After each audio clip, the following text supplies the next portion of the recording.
ओङ्कारबीजरूपाय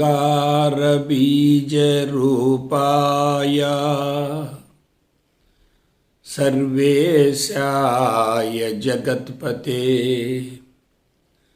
प्रथमाय नमस्तुभ्यं सत्यसाई गणाधिपा। ॐ साईश्वराय विद्महे सत्यदेवाय धीमहि तन्नः सर्वा प्रचोदयात्। ॐ शान्ति शान्ति शान्तिः। हरिः ॐ। श्रीगुरुभ्यो नमः। हरिः ॐ। जय गुरुदेव। ఓం శ్రీ సాయిరామ్। అనంత ప్రేమ స్వరూపులారా, మానవ జీవితం మొత్తంలో అత్యంత పరాకాష్ఠ స్థితిలో ఉన్నటువంటి జీవన విధానం ఆధ్యాత్మిక మార్గం. అటువంటి ఆధ్యాత్మికతను గురించి అవగాహన గావించుకొని జీవిత పరమార్థం నెరవేర్చుకోవాలంటే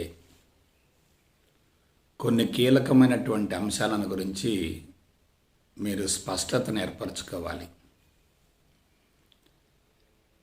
ఆధ్యాత్మిక మార్గంలో కొన్ని జంటలను గురించి మనం తెలుసుకుంటూ ఉంటాం.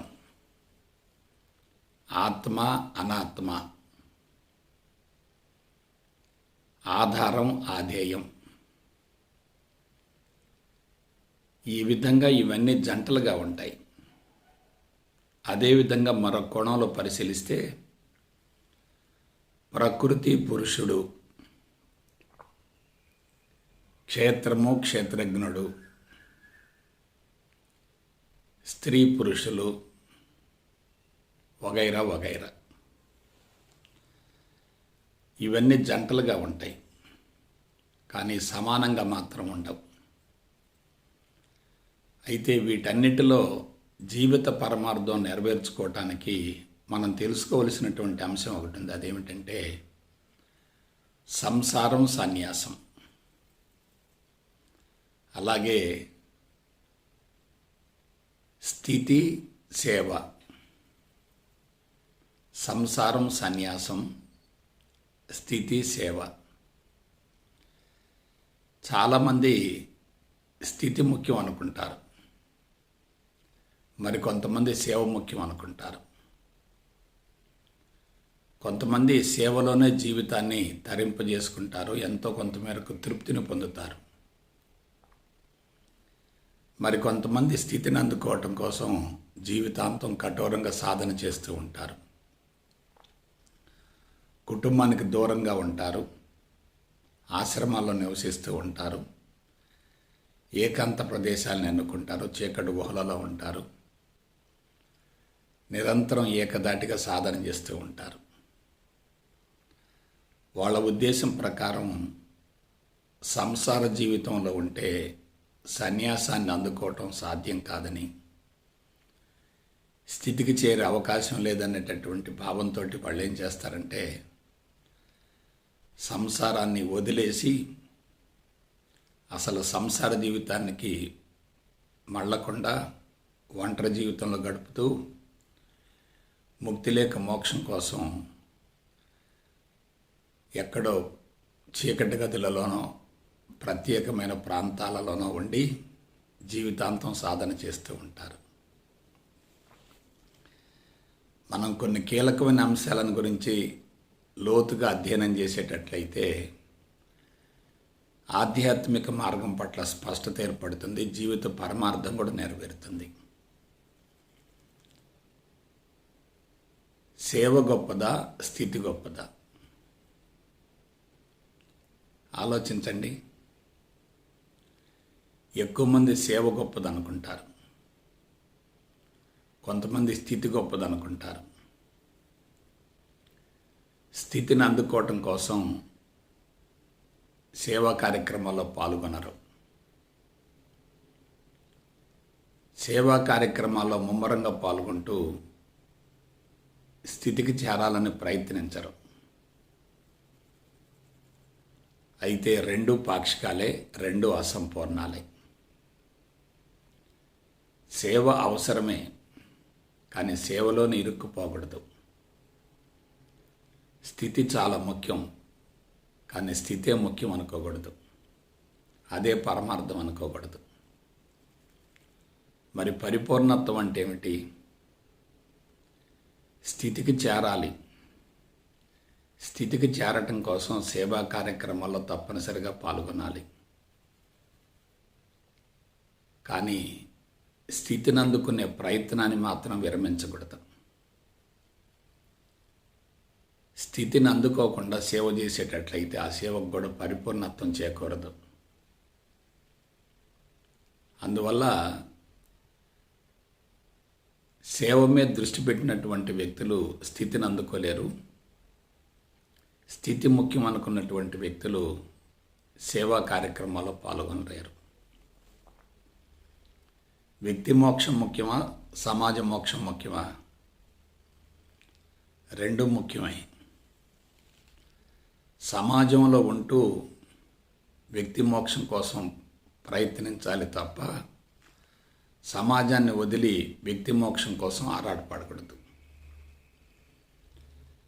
స్థితికి చేరిన తర్వాత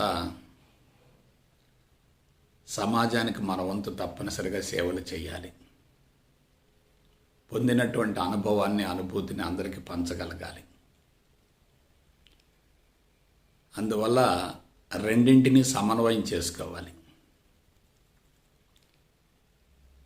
స్థితికి చేరటం కోసం సమాజాన్ని ఒక నిచ్చెనగా వాడుకోవాలి.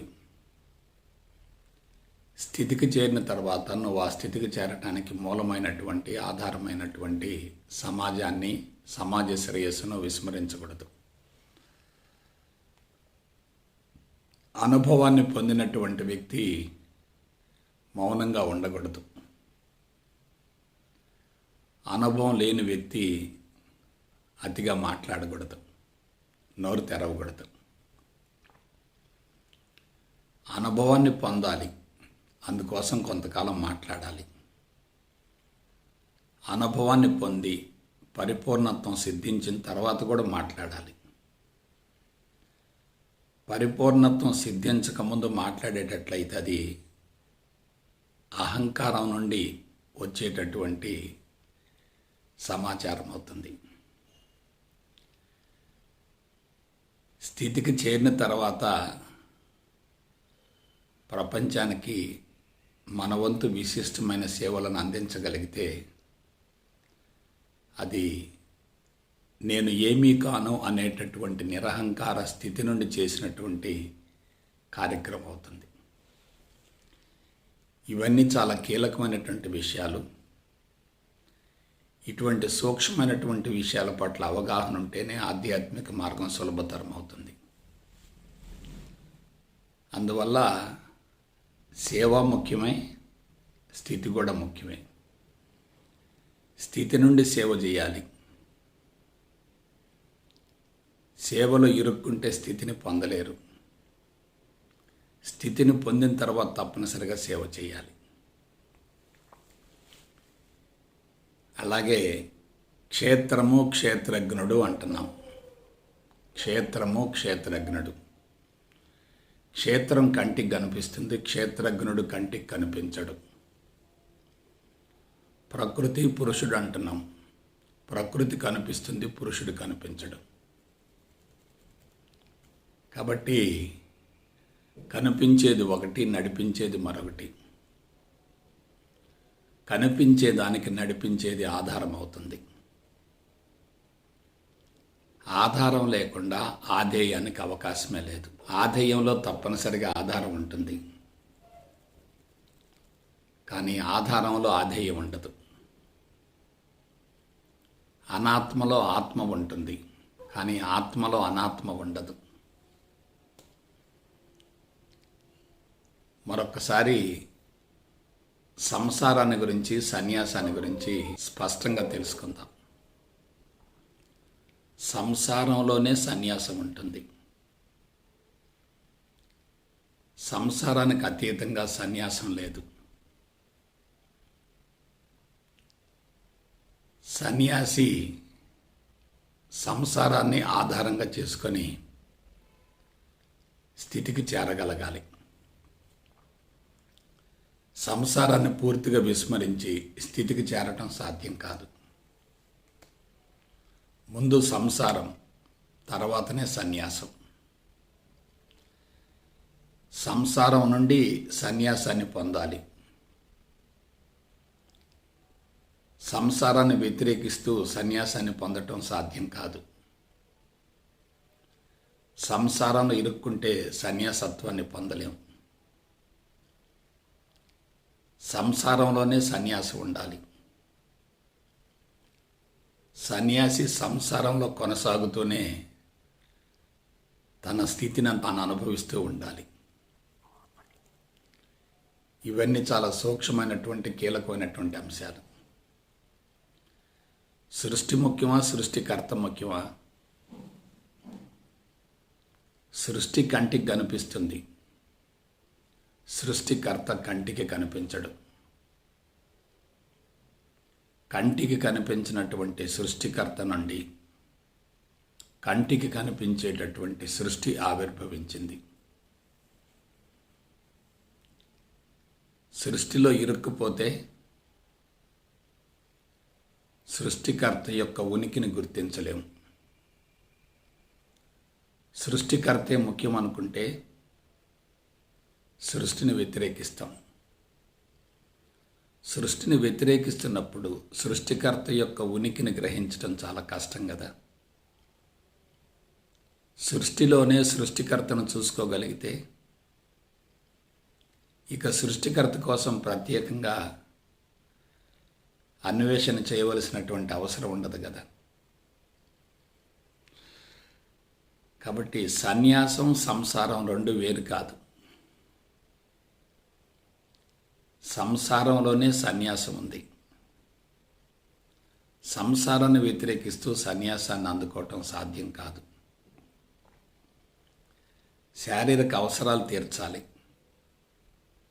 శరీరాన్ని తృప్తిపరచాలి, ఇంద్రియాలను అదుపు చేయాలి, నిగ్రహించాలి.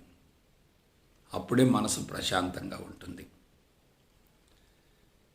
శరీరాన్ని బాధ పెట్టకూడదు, హింసించకూడదు.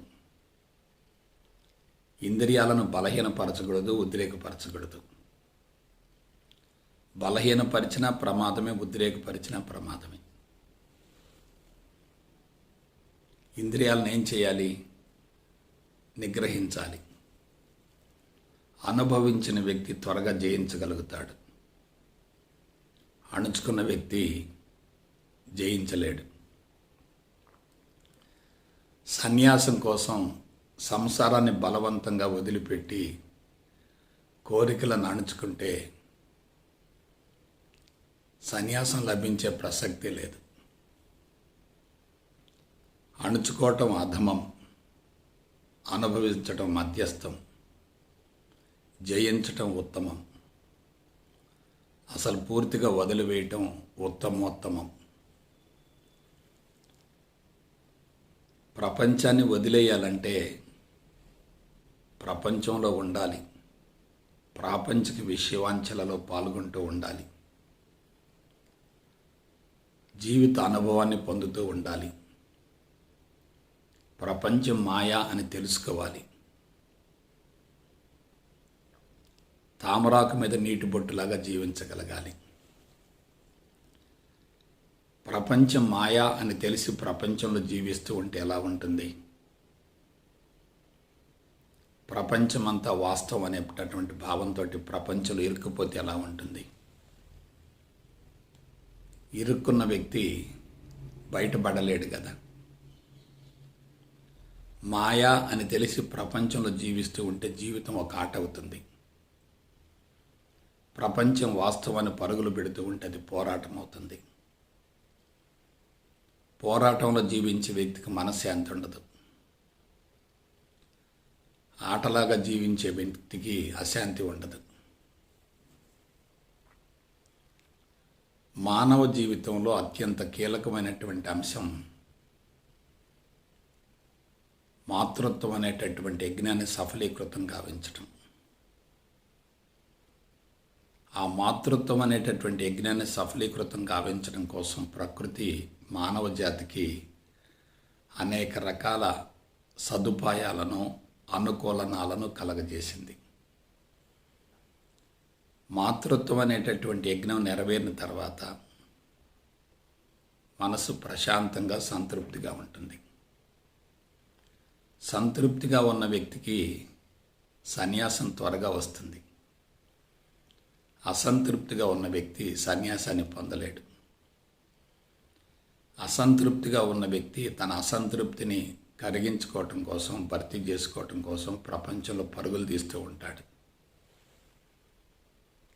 అయితే ఎంత పరుగులు తీసినా సరే ఆ అసంతృప్తి కరిగిపోయే అవకాశమే లేదు. అది ఇంకా పెరుగుతూనే ఉంటుంది.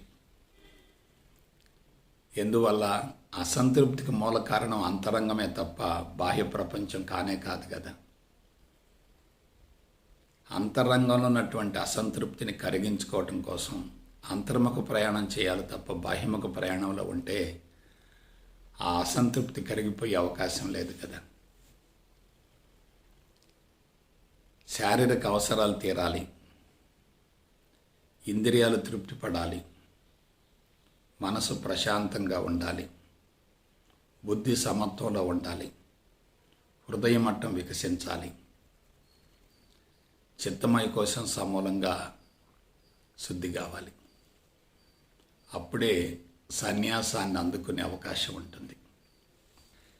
శారీరక అవసరాలు తీరకుండా శరీరాన్ని శుష్కింపజేసిన,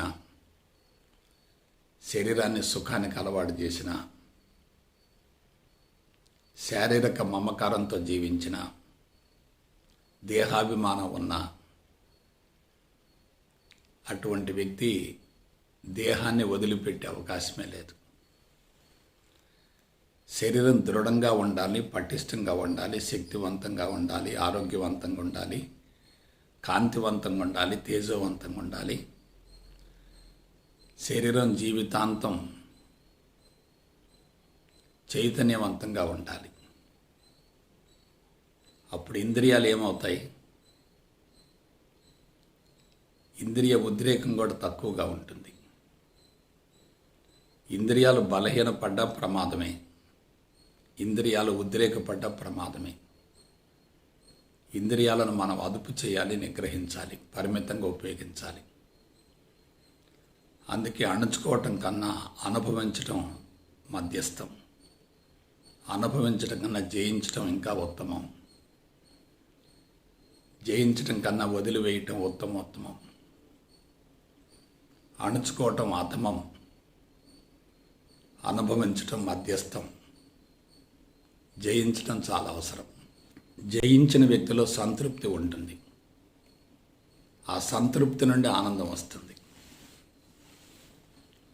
అణుచుకున్న వ్యక్తిలో విపరీతమైనటువంటి భయం ఉంటుంది, ఆత్మ న్యూనతా భావం ఉంటుంది, అపరాధ భావం ఉంటుంది, తప్పు చేయడానికి భయపడతాడు.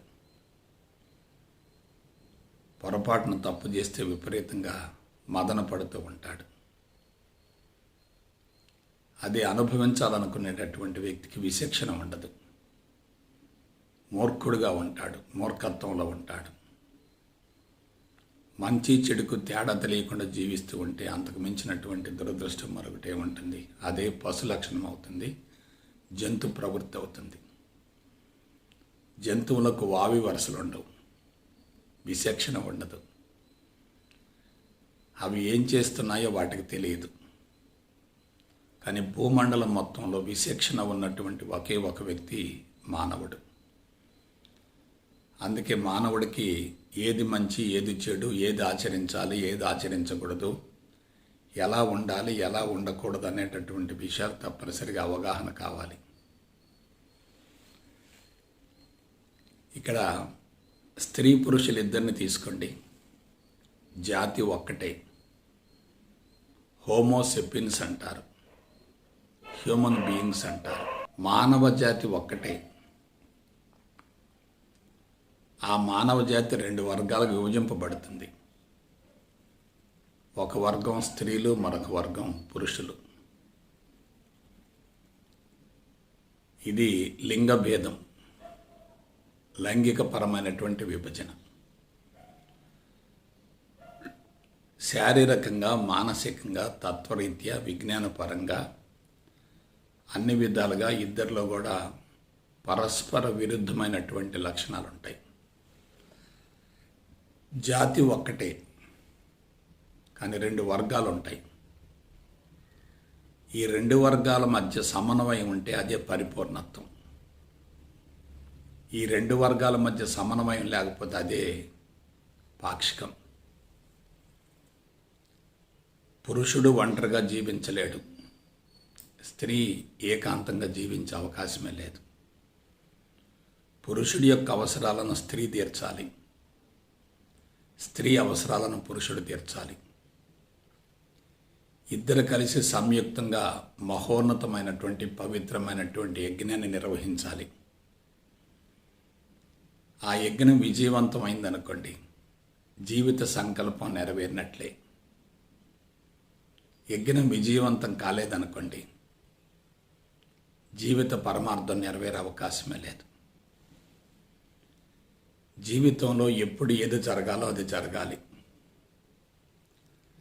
జరగవలసిన సమయంలో జరగకపోతే జీవిత పరమార్థం నెరవేరే అవకాశమే లేదు. మానవ జీవితం 4 భాగాలుగా ఉంటుంది. 1 బ్రహ్మచర్యం, 2 గృహస్థు జీవితం, 3 వానప్రస్థం, 4 సన్యాసం. సన్యాసం అనే పదాన్ని చివర్లో ఉపయోగించారు. సన్యాసాశ్రమం అనేది చివరి దశలో అనుభవించవలసిందే తప్ప దాన్ని ముందుకు తీసుకురాకూడదు. బ్రహ్మచర్యంలో ఏం చేయాలి? జీవిత సంకల్పాన్ని గురించి, జీవితాన్ని గురించి, సమాజం, ప్రపంచం, ప్రకృతులను గురించి, ధర్మాన్ని గురించి, శీలాన్ని గురించి, నైతిక విలువలను గురించి, నీతి నిజాయితీలను గురించి స్పష్టంగా తెలుసుకోవాలి. కాబట్టి బ్రహ్మచర్యం అంటే జ్ఞాన సముపార్జనకు సంబంధించినటువంటి సమయం. అక్కడ ఒంటరి జీవితమే ఉంటుంది.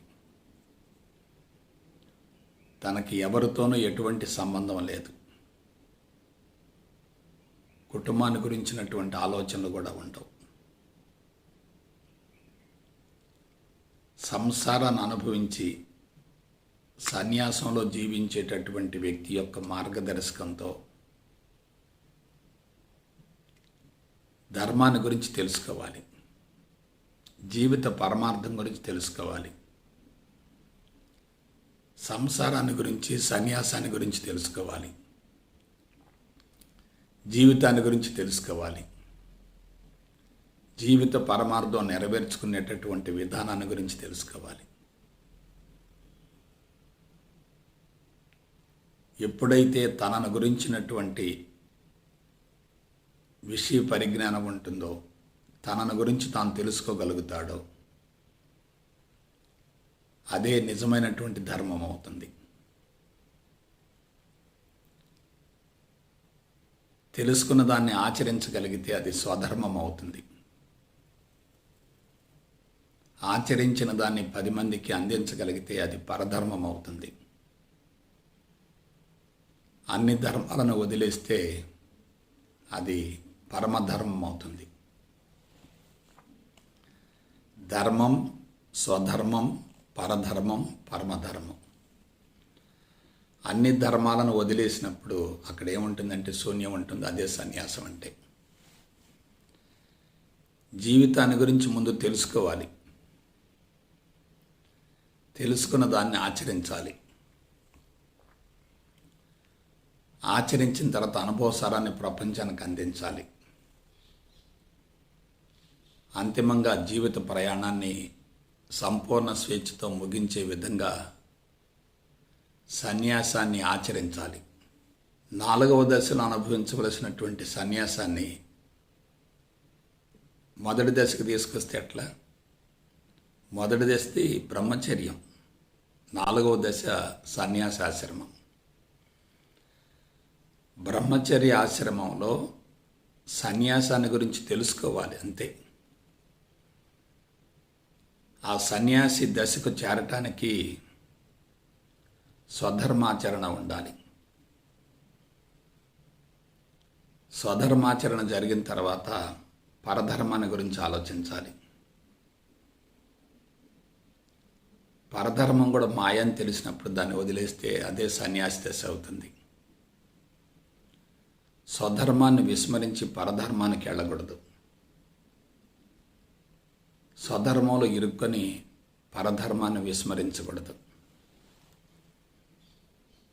ఇవి మనం తెలుసుకోవలసినటువంటి జీవిత సత్యాలు. కాబట్టి సంసారం ఎందుకు ఉండాలి? సంసార జీవితాన్ని ఎందుకు కొనసాగించాలి? స్త్రీ జీవితమైనా పురుషుడి జీవితమైనా విడివిడిగా ఉన్నప్పుడు అవి పాక్షికాలు, అసంపూర్ణాలు. ఆ 2 జీవితాలు పెనవేసుకోవాలి, కలిసిపోవాలి. అదే పరిపూర్ణం, అదే సంపూర్ణం. ప్రకృతి అంతా ద్వంద్వాలతో కూడి ఉంటుంది, కానీ పురుషుడు మాత్రం ఏకత్వంలో ఉంటాడు. అయితే ఆ ప్రకృతికి ఆధారం ఏమిటంటే పురుషుడే. ఏకత్వంతో కూడినటువంటి పురుషుడు ద్వంద్వాలతో కూడినటువంటి ప్రకృతికి ఆధారం అవుతాడు. క్షేత్రం ద్వంద్వాలతో కూడి ఉంటుంది, క్షేత్రజ్ఞుడు మాత్రం ఏకత్వంలో ఉంటాడు. కాబట్టి ఏకత్వం నుండే ద్వంద్వాలతో కూడినటువంటి ప్రకృతి, క్షేత్రం ఆవిర్భవించాయి. మరలా ఇవేమవుతాయి? ఆ ఏకత్వంలో కలిసిపోతాయి. పురుషుడి నుండి ప్రకృతి ఆవిర్భవిస్తుంది, క్షేత్రజ్ఞుడి నుండి క్షేత్రం ఆవిర్భవిస్తుంది. ఈ క్షేత్రం మరలా తిరిగి క్షేత్రజ్ఞుడిలో, ప్రకృతి మరలా తిరిగి పురుషుడిలో కలిసిపోతుంది. మరొక మాటలో చెప్పాలంటే పురుషుడు, ప్రకృతి, క్షేత్రజ్ఞుడు, క్షేత్రం 2 కూడా వేరు కాదు, కలిసే ఉంటాయి. They are intermingled. వాటిని అన్యోన్యాశ్రయాలు అంటారు.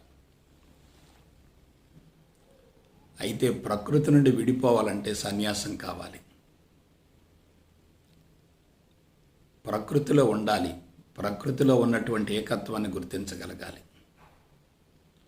పురుషుడు ప్రకృతిలోనే ఉన్నాడు, క్షేత్రజ్ఞుడు క్షేత్రంలోనే ఉన్నాడు. క్షేత్రానికి భిన్నంగా క్షేత్రజ్ఞుడు లేడు, ప్రకృతికి భిన్నంగా పురుషుడు లేడు. ప్రకృతిలో ఉన్నటువంటి పురుషుడిని గుర్తించాలి, క్షేత్రంలో ఉన్నటువంటి క్షేత్రజ్ఞుని గుర్తించాలి. అదే అసలు సిసలైనటువంటి శాస్త్రీయపరమైనటువంటి విధానం. పురుషుడు కంటికి కనిపించడు, క్షేత్రజ్ఞుడి కంటికి కనిపించడు. కానీ ప్రకృతి కనిపిస్తుంది, క్షేత్రం కనిపిస్తుంది. క్షేత్రం పరిపూర్ణంగా ఉంటుంది, ప్రకృతి పరిపూర్ణంగా ఉంటుంది. పురుషుడు మాత్రం ఏకత్వంలో ఉంటాడు, ఒంటరిగా ఉంటాడు. అయితే ఈ ప్రకృతి పురుషుల కలయికతోనే సృష్టి జరుగుతుంది. ఇది కీలకమైనటువంటి అంశం. భూమండలంలో ప్రతి ప్రాణి కూడా ఫలవంతమైన సంతానాన్ని ప్రకృతికి కానుకగా అందించడం కోసం పరితపిస్తూ ఉంటుంది. ప్రాథమిక జీవులలో మగ, ఆడ అనే తేడా ఉండదు. కానీ ఉన్నత స్థాయి జీవులలో ఆడ, మగ అనే తేడా ఉంటుంది. మానవులలో ఈ వ్యత్యాసం పరాకాష్ఠ స్థితిలో ఉంటుంది. దాన్నే లింగ ద్విరూపకత అంటారు, సెక్షువల్ డైమార్ఫిజం అంటారు. పురుషుడికి పురుష లక్షణాలు ఉంటాయి, స్త్రీకి స్త్రీ లక్షణాలు ఉంటాయి. పురుషుడిలో పురుషత్వం ఉంటుంది, స్త్రీలో స్త్రీత్వం ఉంటుంది. అయితే మనం తెలుసుకోవలసిన నగ్న సత్యం ఏంటంటే స్త్రీలో పురుషుడు ఉంటాడు, కానీ పురుషుల్లో మాత్రం స్త్రీ ఉండదు. అయితే మానవ జీవితాన్ని తీసుకుంటే మానవ దేహంలో పురుషత్వం ఉంటుంది, స్త్రీత్వం ఉంటుంది. స్త్రీ దేహంలో అండం మాత్రమే ఉత్పత్తి అవుతుంది. ఆ అండం ఫలదీకరణం చెంది పరిపూర్ణమైనటువంటి కారణ శరీరం తయారై మానవ జన్మ అనే సృష్టి జరగాలంటే తప్పనిసరిగా పురుషుడి యొక్క బీజం అవసరం. పురుషుడు తన శారీరక అవసరాల కోసం స్త్రీ మీద ఆధారపడవలసిందే. స్త్రీ తన మాతృత్వం అనేటటువంటి పవిత్రమైనటువంటి యజ్ఞం నెరవేర్చుకోవడం కోసం తప్పనిసరిగా పురుషుడి మీద ఆధారపడవలసిందే. బీజం లేకుండా పంట పండదు కదా. క్షేత్రం ఎంత పవిత్రంగా ఉన్నా బీజం లేకపోతే ఆ క్షేత్రం నిరుపయోగం అవుతుంది కదా. అడవిలో కాచినటువంటి వెన్నెల అవుతుంది కదా. పురుషుడు బీజాన్ని ఇస్తేనే స్త్రీకి మాతృత్వం అనేటటువంటి కళ నెరవేరుతుంది. అలా బీజాన్ని ఇవ్వాలంటే పురుషుడి యొక్క శారీరక అవసరం తీరాలి. పురుషుడు బీజాన్ని స్త్రీకి అందించగలగాలి. ఆ విధంగా స్త్రీ పురుషుణ్ణి ఎప్పుడు కూడా పోషిస్తూ ఉండాలి, అవసరాలు తీరుస్తూ ఉండాలి. మరి పురుషుడు ఏం చేయాలి? స్త్రీని రక్షిస్తూ ఉండాలి, స్త్రీని కాపాడుకుంటూ ఉండాలి, స్త్రీకి అన్ని రకాల సౌకర్యాలు కలగజేస్తూ ఉండాలి. ఆ విధంగా స్త్రీ పురుషులు ఇద్దరూ కలిసి మాతృత్వం అనేటటువంటి పవిత్రమైనటువంటి యజ్ఞం నెరవేరటం కోసమే కుటుంబ వ్యవస్థకు శ్రీకారం గావించడం జరిగింది. స్త్రీకి తోడు లేకపోతే, రక్షణ లేకపోతే, భద్రత లేకపోతే, అవసరాలు తీరకపోతే మాతృత్వం అనేటటువంటి యజ్ఞం నెరవేరే అవకాశం లేదు కదా. అందువల్ల స్త్రీకి తప్పనిసరిగా పురుషుడి యొక్క అండ కావాలి. పురుషుడి ద్వారానే ఆమెకు అన్నీ సమకూరాలి. మరి పురుషుడికి ఒక సంకల్పం ఉంది. అదేమిటి? మాతృత్వం అనేటటువంటి యజ్ఞం నెరవేరటంలో తన వంతు కృషి చేయాలి, బీజాన్ని అందించాలి. ఆ బీజం ఎలా ఉండాలి? పటిష్టంగా ఉండాలి. పురుషుడికి ఏం కావాలి? పవిత్రమైన క్షేత్రం కావాలి. స్త్రీ క్షేత్రం పవిత్రంగా ఉండాలి, పురుషుడి బీజం పటిష్టంగా ఉండాలి. అప్పుడు పంట ఎలా ఉంటుందో ఆలోచించండి. క్షేత్రం పవిత్రంగా ఉన్న బీజం లేకపోతే ఏమవుతుంది? క్షేత్రం పవిత్రంగా ఉన్న బలహీనమైన బీజం ఉంటే ఎలా ఉంటుంది? పటిష్టమైన బీజం ఉన్నప్పటికీ క్షేత్రం కలుషితంగా ఉంటే ఎలా ఉంటుంది? చూసారా సృష్టి రహస్యం ఎంత గొప్పదో. ఇటువంటి కీలకమైనటువంటి అంశాలను గురించి అవగాహన లేకుండా జీవితాన్ని అనుభవించాలనేటటువంటి తపనతోటి, ఆరాటంతో అందరూ కూడా బాహ్య ప్రపంచంలో పరుగులు తీస్తున్నారు, ప్రకృతిని సర్వనాశనం చేస్తున్నారు. అయితే పురుషుడిలో పురుషత్వం ప్రేరేపించబడటానికి మూల కారణం ఏంటంటే హార్మోనులు. స్త్రీలో స్త్రీత్వం బహిర్గతం కావడానికి మూల కారణం కూడా హార్మోన్లే. పురుషుడిలో సమర్థత ఉండాలి, మనోబలం ఉండాలి, ధైర్యం ఉండాలి. సమర్థత, మనోబలం, ధైర్యం వీటితో పాటు తప్పనిసరిగా రజోగుణం ఉండాలి, పౌరుషం ఉండాలి. పౌరుషంతో జీవించేవాడే పురుషుడు. అంటే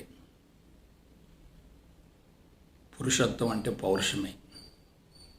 ఎందుకు? స్త్రీని రక్షించాలి కదా, కుటుంబాన్ని పోషించాలి కదా, వనరులు సేకరించాలి కదా, శ్రమించాలి కదా. అందువల్ల తప్పనిసరిగా అతనికి రజోగుణం ఉండాలి. అదే స్త్రీని తీసుకోండి, కరుణ, జాలి, దయ, ప్రేమ, అనురాగం, ఆప్యాయత, త్యాగం, సేవాభావం ఇటువంటి విశిష్టమైన లక్షణాలు మొత్తం స్త్రీకి ఉండాలి. కాబట్టి సైకలాజికల్గా పురుషుడికి స్త్రీకి మధ్య వ్యత్యాసం ఉంది, భౌతికంగా వ్యత్యాసం ఉంది, తత్వపరంగా వ్యత్యాసం ఉంటుంది, ఆధ్యాత్మిక పరంగా కూడా వ్యత్యాసం ఉంటుంది. స్త్రీ అంగసౌష్ఠవం ఎలా ఉంటుంది, పురుషుడి యొక్క శరీరం ఎలా ఉంటుంది, పురుషుడి మాట ఎలా ఉంటుంది, స్త్రీ మాట ఎలా ఉంటుంది, పురుషుడి యొక్క ఆలోచన విధానం ఎలా ఉంటుంది, స్త్రీ యొక్క ఆలోచన విధానం ఎలా ఉంటుంది. పురుషుడిలో ఎంతో కొంత మేరకు రజోగుణం ఉంటుంది, స్త్రీలో మాత్రం తప్పనిసరిగా సత్వగుణం ఉండాలి. స్త్రీ క్షేత్రం పవిత్రంగా ఉండాలి, పురుషుడి బీజం పటిష్టంగా ఉండాలి. పురుషుడి శరీరం దృఢంగా, శక్తివంతంగా, పటిష్టంగా ఉండాలి, ఆరోగ్యంగా ఉండాలి. స్త్రీ దేహం ఎలా ఉండాలి, సున్నితంగా ఉండాలి, సౌందర్యంగా ఉండాలి, అందంగా ఉండాలి, తేజోవంతంగా ఉండాలి, కాంతివంతంగా ఉండాలి, పురుషుణ్ణి ఆకర్షించే విధంగా ఉండాలి.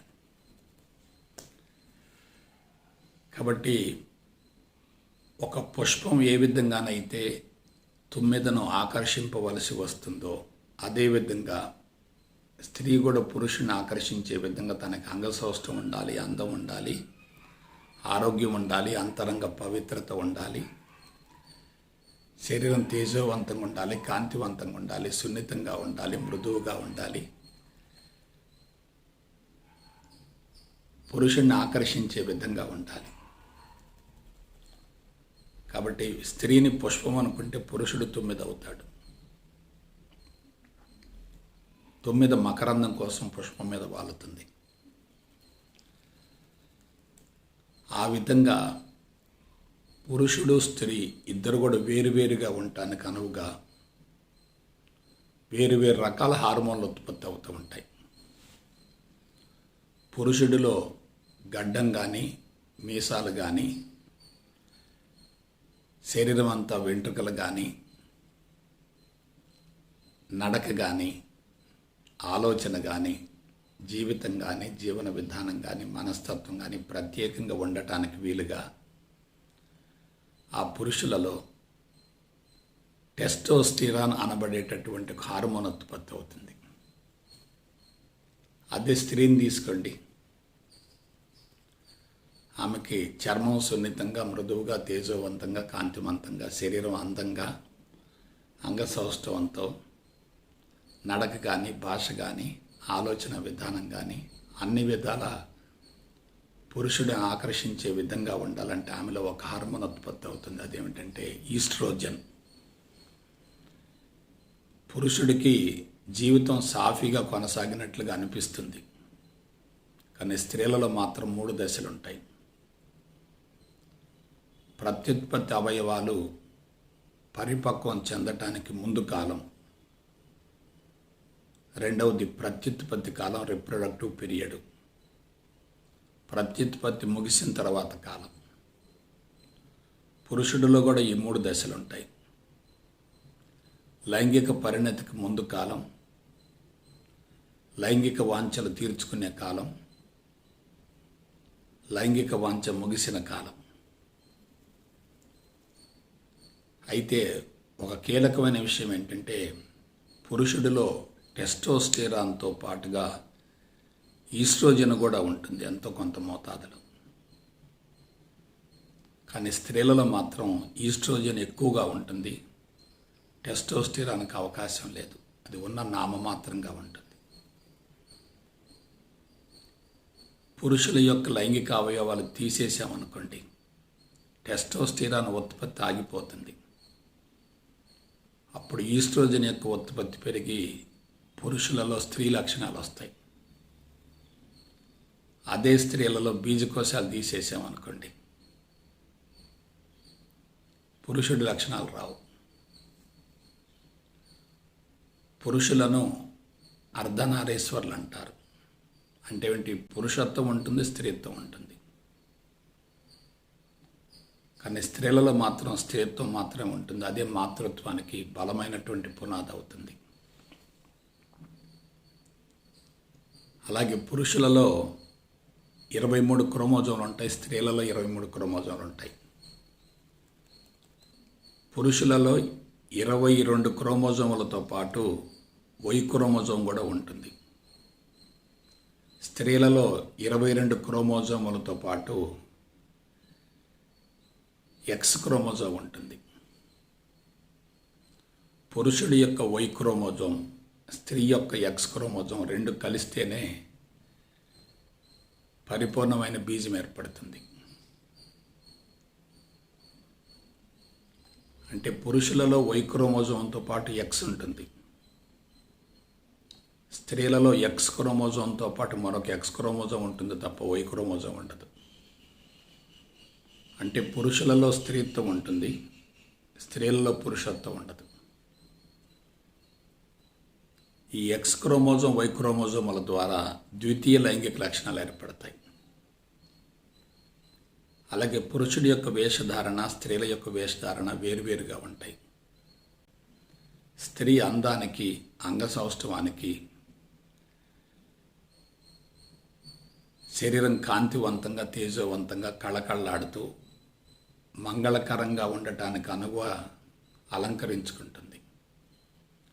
పురుషుడికి అలంకరణ మీద ఎటువంటి శ్రద్ధ పెద్దగా ఉండదు. కాబట్టి ఇదంతా దేనికోసం? మాతృత్వం అనేటటువంటి యజ్ఞం సఫలీకృతం కావటం కోసం. పురుషులలో, స్త్రీలలో ద్వంద్వాలు ఉంటాయి, ద్వైతాలు ఉంటాయి, ద్వయాలు కూడా ఉంటాయి.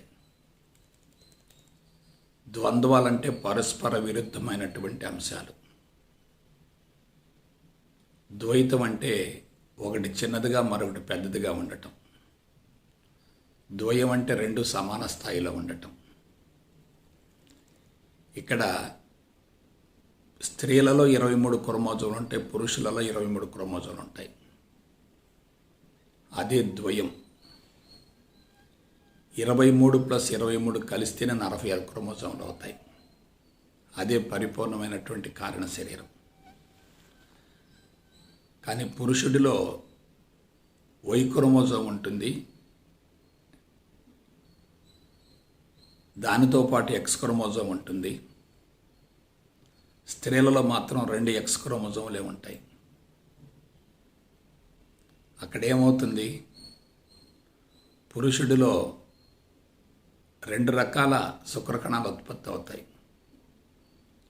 స్త్రీలలో మాత్రం ఒకే రకమైన అండాలు ఉత్పత్తి అవుతాయి. పురుషుడి బీజం చిన్నదిగా ఉంటుంది, స్త్రీ బీజం క్షేత్రం పెద్దదిగా ఉంటుంది. అందువల్ల స్త్రీ పురుషుల యొక్క బీజాలు, క్షేత్రాలని చూసేటట్లయితే అదే ద్వైతం అవుతుంది. పురుషుడి బీజం చిన్నదిగా ఉంటుంది, స్త్రీ బీజం పెద్దదిగా ఉంటుంది. ఆ బీజంతో పాటు క్షేత్రం కూడా ఉంటుంది. పురుషుడి దేహం నుండి లక్షల కొలది బీజాలు విడుదలవుతాయి. స్త్రీ దేహం నుండి నెలకి ఒక్కసారే బీజం విడుదలవుతుంది. స్త్రీ బీజం పెద్దది కావాలంటే అనేక బీజాల యొక్క పోషక పదార్థాన్ని గ్రహిస్తుంది, గ్రహించి పెద్దదిగా తయారవుతుంది. అదే పురుషుడి బీజాలు లక్షల సంఖ్యలో ఉత్పత్తి అవుతాయి. అవి స్త్రీ దేహంలోకి ప్రవేశపెట్టబడతాయి. లైంగిక ప్రక్రియ జరిగేటప్పుడు పురుషుడి యొక్క లైంగిక అవయవాలు వ్యాకోచం చెందుతాయి, స్త్రీ యొక్క లైంగిక అవయవం సంకోచం చెందుతుంది. వ్యాకోచం చెందకపోతే శుక్రకణాలు బయటకు వచ్చే అవకాశం లేదు. సంకోచం చెందకపోతే శుక్రకణాలను స్వీకరించే అవకాశం లేదు. శుక్రకణాలు స్త్రీ యొక్క లైంగిక అవయవం లోపలికి ప్రవేశపెట్టబడతాయి, కంటికి కనిపించవు. స్త్రీ యొక్క అండం చుట్టూ కొన్ని వందల శుక్రకణాలు చేరతాయి. కానీ బలమైనటువంటి ఒకే ఒక కణం స్త్రీ అండం చుట్టున్నటువంటి పొరను ఛేదించుకుని లోపల ప్రవేశిస్తుంది. ఒక శుక్రకణం లోపలికి ప్రవేశించి అండంతో కలిసిన తర్వాత మిగిలినటువంటి శుక్రకణాలు మొత్తం రాలిపోతాయి. ఇది ఎంత సూక్ష్మమైనటువంటి సున్నితమైనటువంటి ప్రక్రియ మీరు ఆలోచించండి.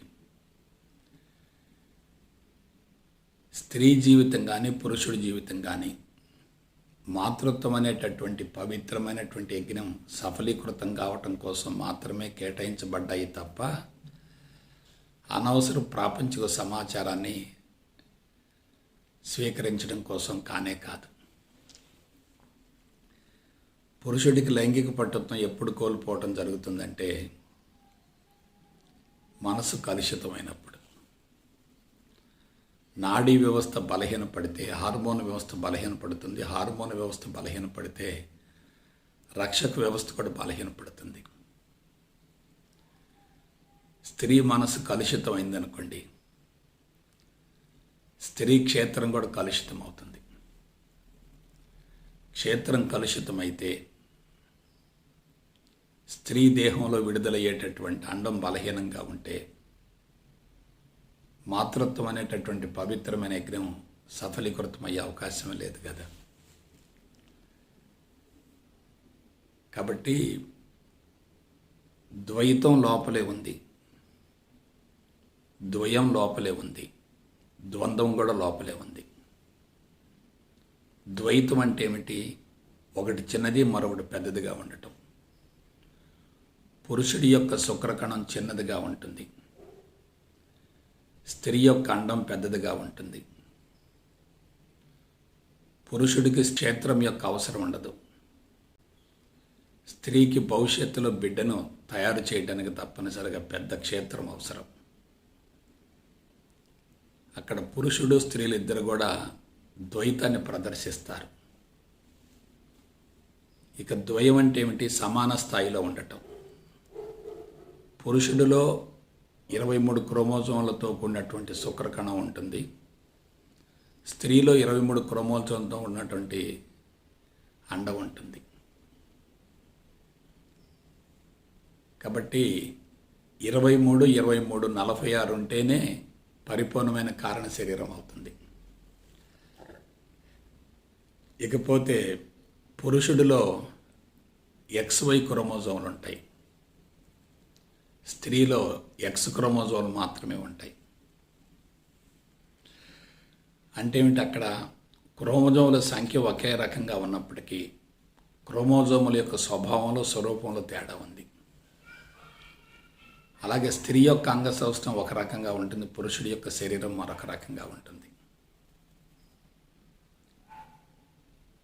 స్త్రీ యొక్క శరీరం పురుషుని ఆకర్షించే విధంగా ఉంటుంది. పురుషుడి యొక్క మనస్తత్వం స్త్రీ వైపుకు ఆకర్షింపబడే విధంగా ఉంటుంది. పురుషుడిలో సమర్థత ఉంటుంది, పౌరుషం ఉంటుంది, రోషం ఉంటుంది, మనోబలం ఉంటుంది, ధైర్యం ఉంటుంది. స్త్రీలో సిగ్గు ఉంటుంది, లజ్జ ఉంటుంది, బిడియం ఉంటుంది, ప్రేమ ఉంటుంది, అనురాగం ఉంటుంది, ఆప్యాయత ఉంటుంది, త్యాగం ఉంటుంది, ప్రేమ ఉంటుంది, వైరాగ్యం ఉంటుంది, సేవా తత్పరత కూడా ఉంటుంది. ఇప్పుడు చెప్పండి, పురుషుడు విడిగా జీవించే అవకాశమే లేదు, స్త్రీ కూడా ఒంటరిగా జీవించే అవకాశమే లేదు.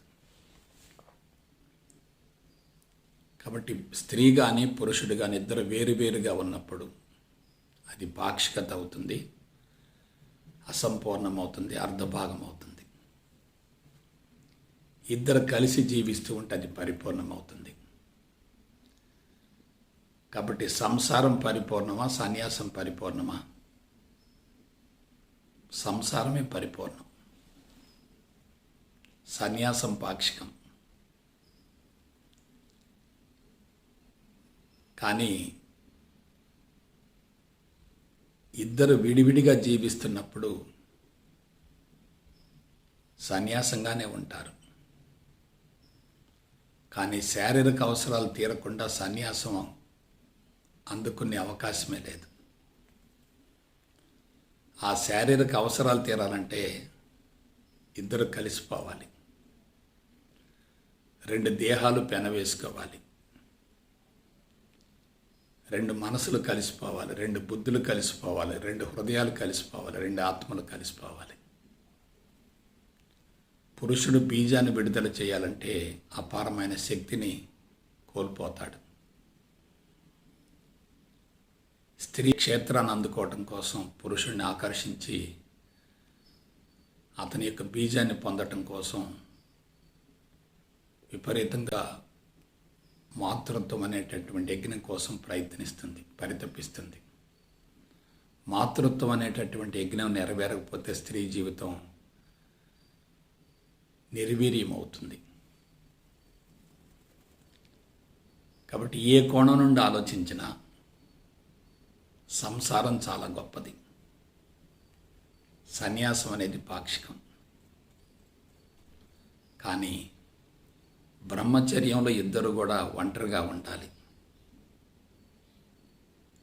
పురుషుడికి స్త్రీ పొందుకోరే అవకాశం ఉండదు, స్త్రీకి పురుషుడి యొక్క అవసరం కూడా ఉండదు. కానీ గృహస్థ జీవితం ఇద్దరి యొక్క అవసరం ఉంటుంది. ఆ గృహస్థ జీవితం చాలా కీలకమైంది. అది సృష్టి యొక్క పవిత్రమైనటువంటి యజ్ఞం. ఆ యజ్ఞాన్ని విజయవంతంగా నెరవేర్చగలిగితేనే అంతరంగం సంతృప్తిగా ఉంటుంది. అంతరంగం సంతృప్తిగా ఉన్నప్పుడు ఇద్దరు కూడా మాతృత్వం అనేటువంటి యజ్ఞాన్ని అనుభవించినప్పుడు వానప్రస్థంలో ఇద్దరు కూడా స్నేహితులు మాదిరిగా ఉంటారు. ఇద్దరు భౌతికంగా కలిసి ఉంటారు, దాంతోపాటు మనసులు కూడా కలిసి ఉంటాయి. గృహస్థ జీవితంలో శరీరాలు కలుస్తాయి, మనసులు కూడా కలుస్తాయి, బుద్ధులు కలుస్తాయి, హృదయాలు కలుస్తాయి, ఆత్మలు కూడా కలుస్తాయి. స్త్రీ యొక్క అంతరంగంలో పురుషుడి యొక్క రూపం ప్రతిష్ఠించబడుతుంది, పురుషుడి యొక్క అంతరంగంలో స్త్రీ రూపం ప్రతిష్ఠించబడాలి. పురుషుడిలో స్త్రీ ఉండాలి, స్త్రీలో పురుషుడు ఉండాలి. రెండు సూక్ష్మ శరీరాలు కలిసిపోవాలి. ఇద్దరు ప్రేమగా జీవించాలి. ప్రేమ పంటగా బిడ్డలను కనాలి. అటువంటి బిడ్డలు సమాజానికి వరమవుతారు. చెట్టును బట్టి విత్తనం, విత్తనాన్ని బట్టి మొక్క కదా. చెట్టు ఎప్పుడైతే బలంగా ఉంటుందో విత్తనం కూడా పటిష్టంగా ఉంటుంది. పటిష్టమైనటువంటి విత్తనం పవిత్రమైన క్షేత్రంలో పడితే అద్భుతమైన మొక్కగా తయారవుతుంది. ఆ మొక్క తర్వాత వృక్షం అవుతుంది. ఆ వృక్షం నుండి పుష్పాలు వస్తాయి, పుష్పాల నుండి ఫలాలు కూడా వస్తాయి. కాబట్టి మొత్తం మీద జాగ్రత్తగా ఆలోచించండి. స్థితి గొప్పదా, సేవ గొప్పదా? సేవలో ఇరుక్కుంటే స్థితిని అందుకోలేరు. స్థితి ముఖ్యం అనుకుంటే సేవా కార్యక్రమాల్లో పాల్గొనలేరు. ఇక్కడ సన్యాసం ముఖ్యం అనుకుంటే సంసారంలో జీవించలేరు. సంసారంలో ఇరుక్కుంటే సన్యాసి జీవితాన్ని అందుకోలేరు.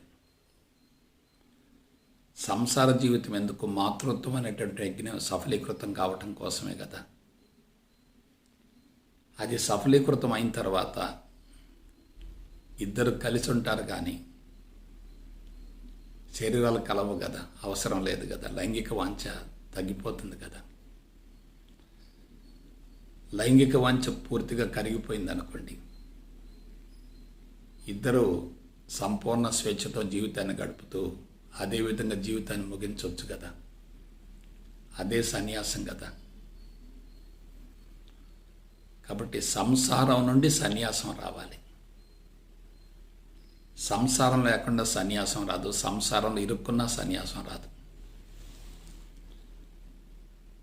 పురుషుడు లేకుండా ప్రకృతికి ఉనికి లేదు, ప్రకృతి లేకుండా పురుషుడు బహిర్గతం కాడు. పురుషుడు లేకుండా స్త్రీ మాతృత్వం అనేటటువంటి యజ్ఞాన్ని నెరవేర్చుకునే అవకాశం లేదు. పురుషుడికి స్త్రీ క్షేత్రం లేకుండా తన జీవిత సంకల్పాన్ని నెరవేర్చుకునే అవకాశం కూడా ఉండదు. కాబట్టి మనం అద్వైతం అద్వైతం అద్వైతం అంటున్నాం, యోగం యోగం యోగం అంటున్నాం. యోగం అంటే ఏమిటి? రెండింటి కలయిక. ఏమిటా రెండు? స్త్రీ పురుషులే, క్షేత్రం క్షేత్రజ్ఞుడే, ప్రకృతి పురుషులే, ఆధారం ఆధేయమే, మగ ఆడే, భార్యాభర్తలే. కాబట్టి యోగా అంటే రెండింటి కలయిక. అలాగే అద్వైతం అంటే ఏమిటి? జీవాత్మ పరమాత్మ రెండు కలిసిపోతే అద్వైతం. జీవాత్మ ఏమిటి? శుక్రకణం. పరమాత్మ ఏమిటంటే స్త్రీ క్షేత్రం. రెండు కలిసిపోతే ఏమవుతుంది? అదే అద్వైతం అంటే. పురుషుడి నుండి 23 క్రోమోజోములతో కూడినటువంటి శుక్రకణం విడుదలవుతుంది. స్త్రీదేహం నుండి 23 క్రోమోజోములతో కూడినటువంటి అండం విడుదలవుతుంది. రెండు కలిసిపోయాయి అనుకోండి, అదే అద్వైతం కదా. కాబట్టి అద్వైతం కోసం ఎక్కడికో పరిగెత్తాల్సిన పని లేదు, భగవంతుడి కోసం ఎక్కడో అన్వేషణ చేయవలసిన అవసరం లేదు. మన జీవితంలోనే భగవంతుడున్నాడు, జీవన విధానంలోనే భగవంతుడున్నాడు. మాతృత్వం అనేటటువంటి యజ్ఞం సఫలీకృతమై ఫలవంతమైన సంతానాన్ని ప్రకృతికి కానుకగా అందించగలిగిన తర్వాత జీవుడు సమూలంగా కరిగిపోతాడు. జీవుడు లేని దేహంతో జీవిస్తూ ఉంటే అతడే దేవుడు అవుతాడు. మాతృత్వం అనేటటువంటి యజ్ఞం సఫలీకృతమైన తర్వాత స్త్రీ కూడా సంతృప్తిగా జీవితాన్ని కొనసాగిస్తూ సన్యాసత్వాన్ని అనుభవిస్తూ సంపూర్ణ స్వేచ్ఛతో జీవితాన్ని ముగించవచ్చు. కాబట్టి యోగా అనగానే మనం ఎక్కడో అనుకుంటున్నాం. యోగా మనలోనే జరుగుతుంది. అద్వైతం అంతరంగంలోనే ఉంది, బయట లేదు. మనం భగవంతుడి నుండి వచ్చాం, మరలా భగవంతుడిలోకి వెళ్ళాలి, భగవంతుడు ఐక్యం చెందాలి. భగవంతుని నుండి వచ్చాం అనుకున్న వ్యక్తి తిరిగి భగవంతుడిలో కలిసిపోయే ప్రయత్నం చేస్తాడు. భగవంతుడి యొక్క ఉనికిని గుర్తించిన వ్యక్తి మాయలో పడిపోతాడు. మాయలో పడ్డ వ్యక్తి భగవంతుని యొక్క ఉనికిని గుర్తించలేడు. అందుకే సృష్టిలో ఇరుక్కున్న వ్యక్తి సృష్టికర్త యొక్క ఉనికిని గ్రహించలేడు. క్షేత్రంలో ఇరుక్కున్న వ్యక్తి క్షేత్రజ్ఞుని గుర్తించలేడు. క్షేత్రాన్ని క్షేత్రజ్ఞుని వేరు చేయకూడదు, ప్రపంచాన్ని పరమాత్మను వేరు చేయకూడదు, ప్రకృతిని పురుషుడిని వేరు చేయకూడదు. ప్రకృతిలోనే పురుషుడున్నాడు, భిన్నత్వంలోనే ఏకత్వం ఉంది. భిన్నత్వాన్ని వ్యతిరేకిస్తూ ఏకత్వాన్ని అందుకోవటం సాధ్యం కాదు. భిన్నత్వంలో ఉన్నటువంటి ఏకత్వాన్ని గుర్తించగలిగితే అంతా ఆత్మ యొక్క ప్రతిరూపంగానే గోచరిస్తుంది కదా. కాబట్టి అంతరంగంలో ఉన్నటువంటి ఆనందాన్ని, అంతరంగంలో ఉన్నటువంటి ఆత్మను బాహ్య ప్రపంచంలో వెతుక్కోవలసిన అవసరం లేదు. స్థూలం సూక్ష్మం నుండి వచ్చింది, స్థూలంలో సూక్ష్మం ఉంది. సూక్ష్మం లేకుండా స్థూలానికి అవకాశం లేదు. స్థూలాన్నే సూక్ష్మంగా భావించగలిగితే సూక్ష్మం కోసం ప్రత్యేకంగా అన్వేషణ చేయవలసిన అవసరమే లేదు. ఇదే ఆధ్యాత్మికతలోని కీలకమైన అంశం. కాబట్టి సన్యాసం అనేది ప్రత్యేకంగా ఎక్కడి నుంచో రాదు. జీవుడు కరిగిపోతేనే దేవుడు అవుతాడు. జీవుడు కరిగిపోవటానికి శాస్త్రీయపరమైన విధానం ఏంటంటే మాతృత్వం అనేటువంటి యజ్ఞాన్ని నెరవేర్చుకోవటమే. మాతృత్వం అనే యజ్ఞం నెరవేరిందంటే కర్మలు మొత్తం దగ్ధమైపోతాయి. మాతృత్వం అనేటటువంటి యజ్ఞం నెరవేరకపోతే కర్మల మోతాదు ఇంకా పెరుగుతూ ఉంటుంది. ఎందుకంటే అసంతృప్తి ఉంటుంది కదా. సంతృప్తి నుండి సమాధి వస్తుంది, కానీ అసంతృప్తి నుండి సమాధి రాదు కదా. ఆ సంతృప్తికి మూలం మరియు ఆధారం ఏమిటంటే మాతృత్వమే. కాబట్టి ప్రకృతి స్త్రీ పురుషులను సృష్టించడానికి మూల కారణం ఏంటంటే మాతృత్వం అనేటటువంటి యజ్ఞాన్ని సఫలీకృతం గావించుకొని అందమైన, ఆరోగ్యవంతమైన, సంస్కారవంతమైన, నైతిక విలువలతో కూడిన, ధర్మబద్ధంగా జీవిస్తూ శీల సంపదతో కూడినటువంటి గొప్ప వ్యక్తికి జన్మనివ్వటం కోసమే ప్రకృతి మానవ జన్మనిచ్చింది. కానీ మానవుడు ఏమయ్యాడు? తనను గురించి తాను తెలుసుకోవటం మర్చిపోయాడు. ప్రకృతిని గురించి, విశ్వాన్ని గురించి, అందరి కదలికలను గురించి విపరీతంగా ఆలోచించడం మొదలుపెట్టాడు. పరధ్యానం పెంచుకున్నాడు. పరధ్యానంలో జీవించే వ్యక్తికి అసంతృప్తి ఉంటుంది. ధ్యానంలో జీవించే వ్యక్తికి నిరంతరం సాధన జరుగుతూనే ఉంటుంది. జీవితమే సాధనగా మారుతుంది. ఇక ప్రత్యేకంగా సాధన యొక్క అవసరం ఏముండదు. జీవుడు అంటే అనవసర ప్రాపంచిక సమాచారమే. అనవసర ప్రాపంచిక సమాచారం అంతరంగంలో ఉన్నప్పుడు మనిషి తప్పనిసరిగా బాహ్య ప్రపంచ వైపుకే పరుగులు తీస్తూ ఉంటాడు. ఆ బాహ్య ప్రపంచ వైపు పరుగులు తీసేటటువంటి విధానంలో ఏమవుతాడు?